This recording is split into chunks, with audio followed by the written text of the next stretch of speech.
Hello friends, Radhe Radhe. Shri Ramcharitmanas पाठ में बहुत सुंदर चौपाइयाँ हैं।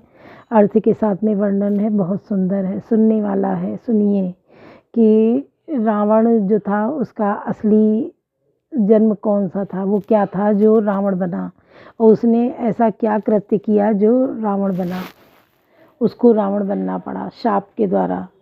तो सुनिए, बहुत सुंदर चौपाइयाँ हैं।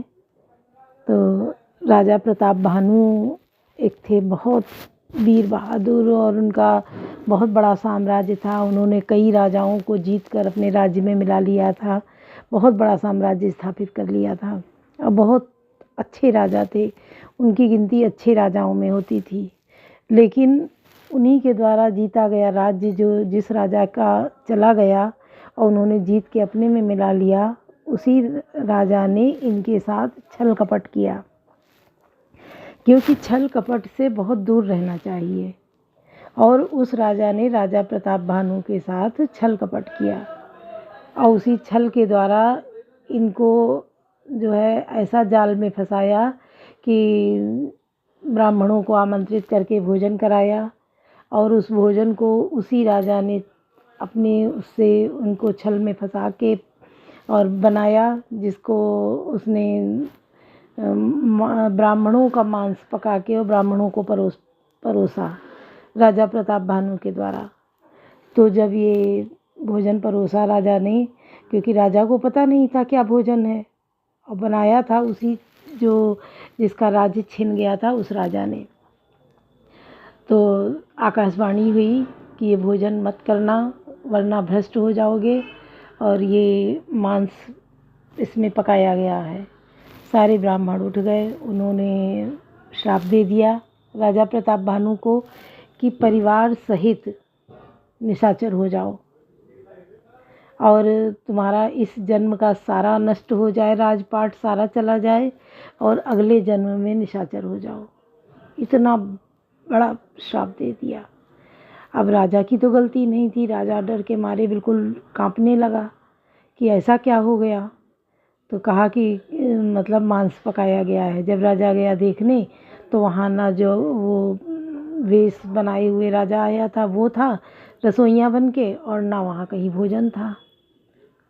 अब राजा जो है क्या करें। जब आके राजा ने सारी बात ब्राह्मणों को बताई कि मतलब मेरी गलती नहीं है, आकाशवाणी भी हुई कि राजा की गलती नहीं है, तो राजा ने सारी बात बताई कि इस तरीके से छल हुआ है मेरे साथ, और गलती किसी ने की है, नाम मेरा लगा है। लेकिन अब जब श्राप मिल गया तो उसको तो भोगना ही था। ये है कि वो श्राप जो राजा को मिला, और उस गलती नहीं थी राजा की, उसका प्रतिफल ये मिला कि भगवान अगले जन्म में राक्षस बना, वो राजा रावण बना। पूरा परिवार उसका उसी में शामिल हुआ, कोई मेघनाद, कोई कुंभकर्ण, सब बने, और इतना बलशाली बना। 10 सिर थे, 20 भुजाएं थी, इतना बलशाली बना, और उस बिना गलती के उसको श्राप मिला। तो इसका प्रतिफल ये मिला कि भगवान राम के द्वारा उसका मोक्ष हुआ। भाई श्राप मिला तो उसको निशाचर तो बनना ही था, वो बन गया, लेकिन उसकी गलती नहीं थी, इसलिए उसको उसका जो पुण्य मिलना था तो वो भगवान राम के द्वारा मिला, जो वो मोक्ष को प्राप्त हो गया। भगवान राम ने उसके लिए जन्म लिया, भगवान इंसान का, और इंसान जन्म लेकर रावण से युद्ध किया और रावण को मार दिया, और रावण मोक्ष को प्राप्त हो गया। परिवार सहित रावण मोक्ष को प्राप्त हो गया। कितनी बड़ी बात हो गई कि बिना गलती की सज़ा मिली। लेकिन जैसे होता नहीं है कि किसी ने गलती नहीं की, हमने कुछ उल्टा सीधा कह दिया तो प्रायश्चित, अब सब, तो उन प्रायश्चित का उसको ये प्रतिफल मिला कि उसको भगवान के द्वारा मोक्ष मिल गया त्रेता युग में। तो कहीं भी गलती ना हो हमसे, हम इस चीज़ को अपने अंदर भी रखें कि हमसे गलती भूल कर भी ना हो। पहली बात तो ऐसी संगत ना करें, और जिसको हम जानते नहीं हैं उस पर विश्वास ना करें।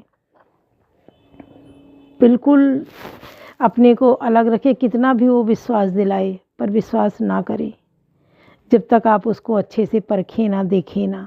तब तक विश्वास नहीं करना चाहिए।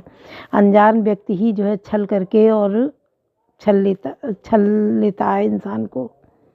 तो हमें इन बातों से बचना है।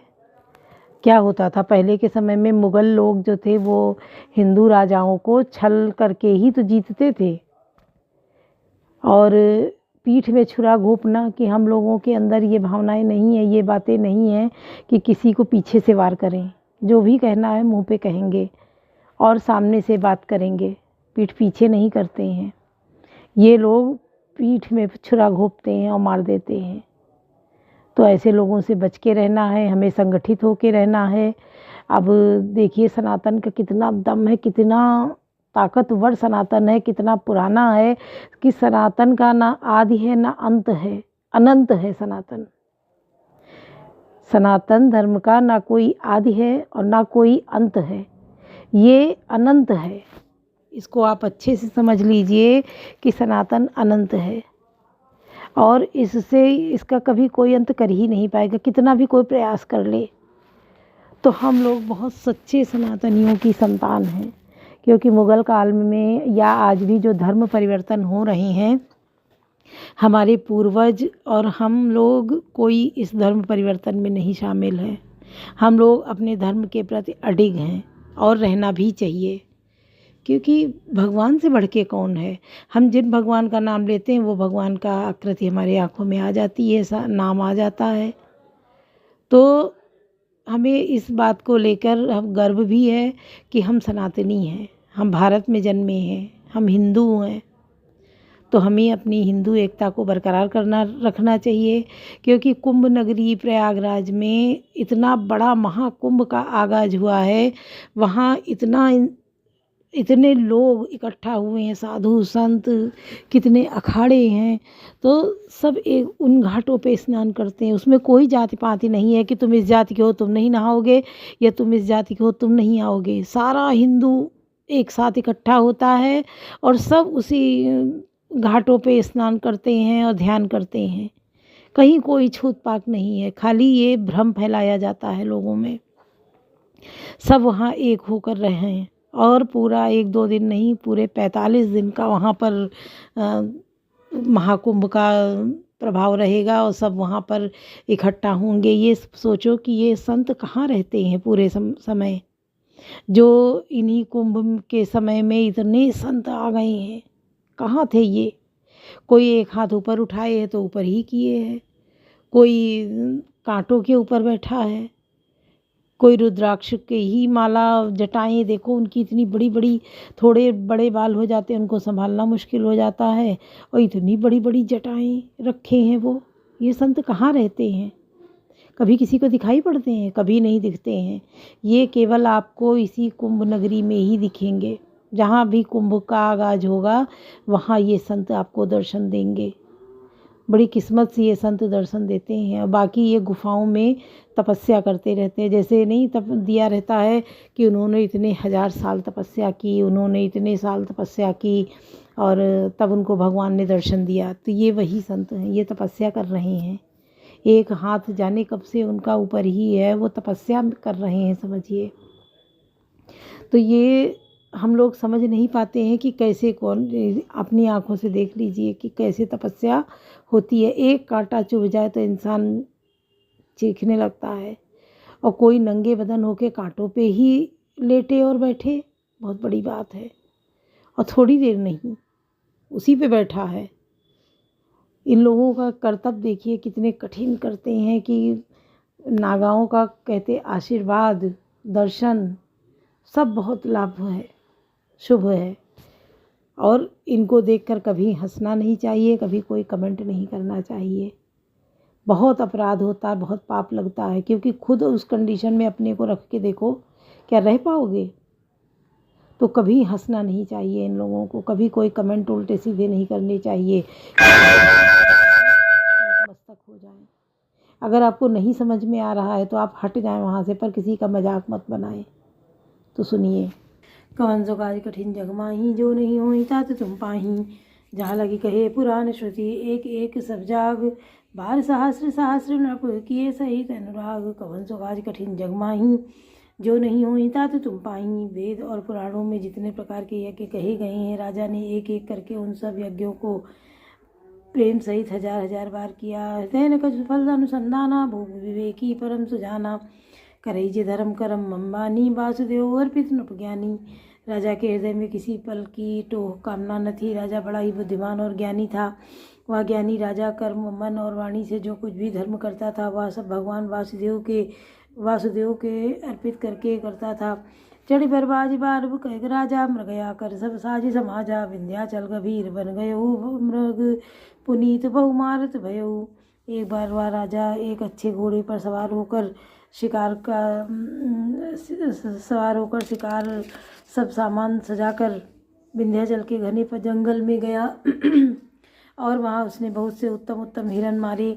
फिरत विपिन रपदीक बराहु, जनबन दुर्यो ससी ग्रसिराहु।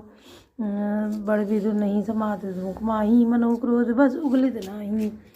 राजा के ने वन में फिरते हुए एक सुअर को देखा। दांतों के कारण वह ऐसा दिख पड़ता था कि मानो चंद्रमा को ग्रस कर मुंह में पकड़ कर राहु वन में आ छिपा हो। चंद्रमा बड़ा होने से उसके मुंह में समाता नहीं है और मानो क्रोध व भी उसे उगलता नहीं है। कोल कराल संच विगाई, तन विशाल पीवर अधिकाई। गुरगुरात है और हो जा पाए, चकित बिलोकत कान उठाए। या तो सुअर के भयानक दांतों की शोभा कही गई, इधर उसका शरीर भी बहुत विशाल और मोटा था। घोड़े की आहट पाकर वह गुरगुराता हुआ कान उठाए चौकन्ना होकर देख रहा था। कौन तो काज कठिन जगमाही, जो नहीं होई तात तुम पाई। नीलमयी इधर शिखर सम, देख विशाल बराहो। चपर चले है सटु रप, हाँ कि न हो निभाओ। कवन तो काज कठिन जगमाही, जो नहीं होई तात तुम पाई। नील पर्वत के शिखर के समान विशाल शरीर वाले उस सुअर को देखकर राजा घोड़े को चाबुक लगाकर तेजी से चला और उसने सुअर को ललकारा कि अब तेरा बचाव नहीं हो सकता। आवत देखी अधिक रोबाजी, चलियो बरा मरुत गति बाजी। तुरंत की नृप सर संदाना, मही मिली गए बिलोकत बाना। अधिक शब्द करते हुए घोड़े को अपनी तरफ आता देखकर सुअर पवन वेग से भाग चला। राजा ने तुरंत ही बाण को धनुष पर चढ़ाया। सुअर बाण को देखते ही धरती में दुबक गया। तकी तकी तीर मही से चलावा, करिछल सुअर शरीर बचावा। प्रकट दुरित जाई मृग भागा, ऋषि बस भूप चले हो संग लागा। राजा तक तक कर तीर चलाता है, परंतु सुअर भाग छल करके शरीर को बचाता जाता है। वह पशु कभी प्रकट होता है और कभी छिपता हुआ भाग जाता है और राजा भी क्रोध के वश उसके साथ पीछे लगा चला जाता है। गयो दूर घन गहन बराहु, जाना हिन गजबाज निभाहु। अति अकेल वन विपुल कलेसु, तदपि मग तजई नरेसु। सुअर बहुत दूर ऐसे घने जंगल में चला गया जहाँ हाथी घोड़े का निवाह गम नहीं था। राजा बिल्कुल अकेला था और वन में क्लेश भी बहुत था, फिर भी राजा ने उस पशु का पीछा नहीं छोड़ा। कोल बिलो की भूप बड़वी धीरा, भागी पैठ गिर गुआ गभीरा। अगम देखी नृप अति पछताई, फिर वन पर्यो बुलाई। राजा को बड़ा धैर्यवान देखकर सुअर भागकर पहाड़ की एक गहरी गुफा में जा घुसा। उसमें जाना कठिन देखकर राजा को बहुत पछताकर लौटना पड़ा, पर उस घोर वन में वह रास्ता भूल गया। कवन सो काज कठिन जगमाही, जो नहीं होई तात तुम पाई। खेद खिन्न क्षुदित त्रसित राजा बाजी समेत, खोजत व्याकुल सरित सर जल बिनु भयउ अचेत। कवन सो काज कठिन जगमाही, जो नहीं होई तात तुम पाई। बहुत परिश्रम करने से थका हुआ और घोड़े समेत भूख प्यास से व्याकुल राजा नदी तालाब खोजता खोजता पानी बिना बेहाल हो गया। फिरत विपिन आश्रम में देखा, ता बस नपत कपट मुनि बेसा। जासु देश नपलीन चढ़ाई, समर से तज गए पराई। वन में फिरते फिरते उसने एक आश्रम देखा। वहाँ कपट से मुनि का भेद बनाए एक राजा रहता था, जिसका देश राजा भानु प्रताप ने छीन लिया था और जो सेना को छोड़कर युद्ध में भाग गया था। समय प्रताप भानु कर जानी, आपन अत्य समय अनुमानी। गयो नगरे मन बहुत गलानी, मिला न राजा नृप अभिमानी।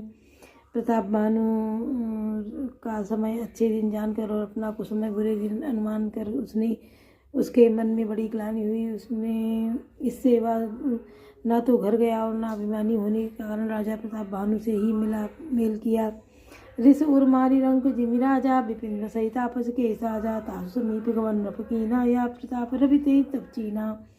दरिद्र की भांति मन में ही क्रोध को मार कर वह राजा तपस्वी के वेश में वन में रहता था। राजा प्रताप भानु उसी के पास गया। उसने तुरंत पहचान लिया कि यह प्रताप भानु है। राउत सिद्ध नहीं सो पहचाना, देखि सुबेश महामुनि जाना। उतरि तुरगते कीन प्रणामा, परम चतुर न कहो निज नामा। राजा प्यासा होने के कारण व्याकुलता में उसे पहचान न सका। सुंदर वेश देखकर राजा ने उसे महामुनि समझा और घोड़े से उतरकर उसे प्रणाम किया, परंतु बड़ा चतुर होने के कारण राजा ने उसे अपना नाम नहीं बतलाया। कवन सो काज कठिन जग माही, जो नहीं हो तात तुम पाही। भूपति त्रसित विलोकिते, सरबर दीन दिखाई। मज्जन पान समेत है, की नृपति हर्षाई। कवन सो काज कठिन जग माही, जो नहीं हो तात तुम पाही। राजा को प्यासा देखकर उसने सरोवर दिखला दिया। हर्षित होकर राजा ने घोड़े सहित उसमें स्नान और जलपान किया। बोलो सियावर रामचंद्र की जय, पवन सुत हनुमान की जय, लाडले लखन लाल की जय।